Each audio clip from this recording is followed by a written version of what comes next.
जय हिंद, वंदे मातरम, भारत माता की जय। राष्ट्रवाद की बात प्रहार के साथ आप सभी का हार्दिक स्वागत है। दोस्तों,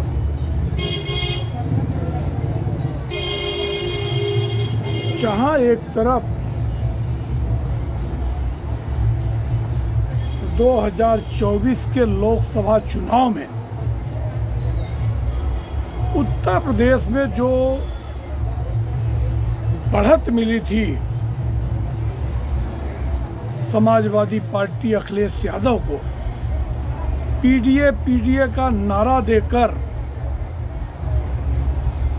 हिंदुओं में डिवाइड किए और मुसलमानों का एक मुश्त वोट मिला। कांग्रेस के साथ गठबंधन करके दोनों पार्टियां 43 सीट जीत गई। उनके पैर जमीन पे नहीं पड़ रहे थे और उससे पहले केजरीवाल जैसे जेल से छूट के आया, बोला सबसे पहले अमित शाह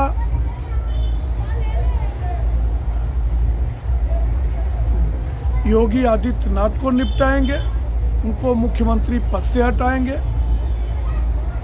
और इसके बाद मोदी जी इस्तीफा देंगे और अमित शाह 2027 में प्रधानमंत्री बने।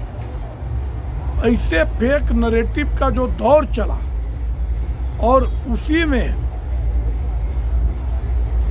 केशव प्रसाद मौर्य को आगे करके जो संगठन सर्वोपरि का नारा दिया गया, तो कहीं न कहीं ऐसा लग रहा था कि अब योगी आदित्यनाथ जी का काम खत्म हो गया। मगर योगी आदित्यनाथ जी कहे कि किसी को न तो डरने की जरूरत है और न कुछ होने वाला है। थोड़ी सी आत्मविश्वास की वजह से ऐसा हुआ है, मगर मैं सब कुछ ठीक कर दूंगा और कमान संभाला अपने हाथ में। उपचुनाव में 9 में से 7 सीटें जीत गई बीजेपी और योगी के दम पे हरियाणा और महाराष्ट्र में भी करिश्मा हुआ। अब योगी जी ने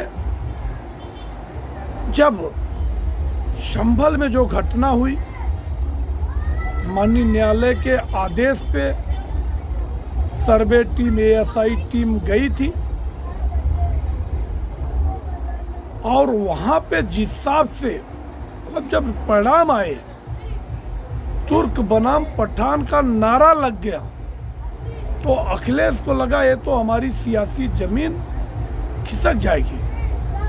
उनको इतना नहीं मालूम था कि ऐसा भी होने वाला है। मगर योगी जी तो सिर्फ ताक में बैठे थे, यही इंतजार ही कर रहे थे कि बाउंसर बॉल आ गया उनके बल्ले पे और जो बाउंसर बॉल पे जो छक्का लगाया है, अब अखिलेश की मिट्टी पलीद होती नजर आ रही, क्योंकि अब जो उनके सांसद हैं जियाउर रहमान बर्क और ये सफीकुर रहमान बर्क की उनको विरासत मिली है। 6 दशक तक, 4-5 दशक तक लगातार 5 या 6 बार लगातार सांसद हुए। मगर 1976 में जो हिंदू और मुस्लिम दंगे हुए, उसकी आग अब ज्वाला बन गई है और इस ज्वालामुखी में अखिलेश यादव का पूरा कुनबा जलता नजर आ रहा है। अब जो बिजली बिल की चोरी हुई है, अब पूरी टीम कल उनके घर पे पहुंच गई, जियाउर रहमान वर्ग के घर पर, और 150 से 200 जवान पहुंचे, सबकी नींदें हराम, और फटाफट उनका मीटर काट के 150 देता हूँ। हाँ। संडे को दो। का मीटर काट के स्मार्ट मीटर लगा दिया। अब वो जुलाई से अब तक 0 केवल जुलाई में 76 आया था पूरे महीने में।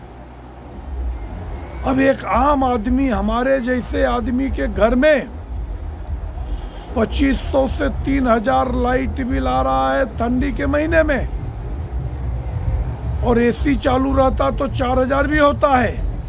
मगर सांसद महोदय के घर में मात्र 230 रुपए लाइट बिल आ रहे हैं।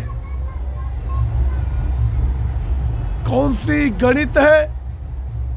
अब वहां पे कल बिजली विभाग टीम ने पुराना मीटर काट के 3 मीटर है, एक उनके पिताजी के नाम पे है, एक उनके नाम पे है, एक उनके दादाजी के नाम पे है, शफीकुर रहमान वर्ग के, और तीनों फॉरेंसिक लैब में चेक करने गई कि मीटर की गड़बड़ी थी या कि मीटर में छेड़छाड़ किया गया है, इनका लाइट बिल क्यों कम आया। अब जहां अनुमान लग रहा है एक मस्जिद के ऊपर जो वहां पे ट्रांसमीटर लगा के 200 लोगों के घरों में बिजली मुफ्त में दी जा रही थी, अनुमान लग रहा है अभी तक 5 करोड़ से अधिक का पेनल्टी लगाया है और 1200 लोगों के ऊपर FIR दर्ज हुई है। अब ऐसे में ये जो संभल का घटना है, मुझे लगता है ये संभल कहीं 1990 का बाबरी मस्जिद और राम जन्मभूमि वाला मसला न बन जाए, क्योंकि बिजली काटने गई टीम, प्रशासन जब दीवार तोड़ा बुलडोजर से अपराधियों के, तो एक भव्य दिव्य भगवान शिव का मंदिर मिला, और बाद में जब वहां कुआं मिला दीवार तोड़ के, और कुएं में जब खुदाई हो रही तो उसमें शिव परिवार मिला, भगवान भोलेनाथ का पूरा परिवार मिला, और आज आगे राधा कृष्ण का मंदिर मिला है। और यहां नहीं, कल बनारस में 40 साल से बंद एक भोलेनाथ का सिद्धेश्वर मंदिर मिला है मुस्लिम इलाके में, और अलीगढ़ में भी एक भव्य मंदिर मिला है जो बंद पड़ा है 40-45 साल से, और एक मंदिर मेरठ में भी मिला है। मतलब अब तक 5 मंदिर मिल गए, और ये 5 मंदिर ही समाजवादी पार्टी को समाप्तवादी पार्टी की तरफ ले जाएंगे, क्योंकि ये सनातनी है।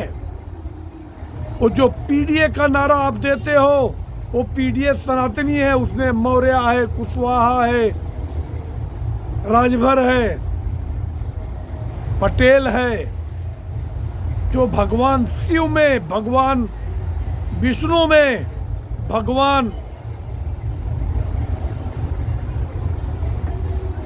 हनुमान जी में आस्था रखने वाले लोग हैं। अब ये जिस हिसाब से सदन में अपना भाषण देते हुए नरेंद्र योगी आदित्यनाथ जी ने कहा कि आप अल्लाहू अकबर कहते हो तो हम उसको सांप्रदायिक नारा नहीं कहते हैं, और अगर हम जय श्री राम कह दें तो जय श्री राम ये भड़काऊ नारा हो जाता है, एक कतई बर्दाश्त नहीं होगा।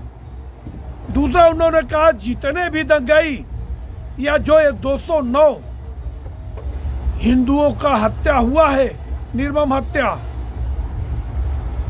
संभल हिंसा 1978 में एक भी दोषियों को बख्शा नहीं जाएगा।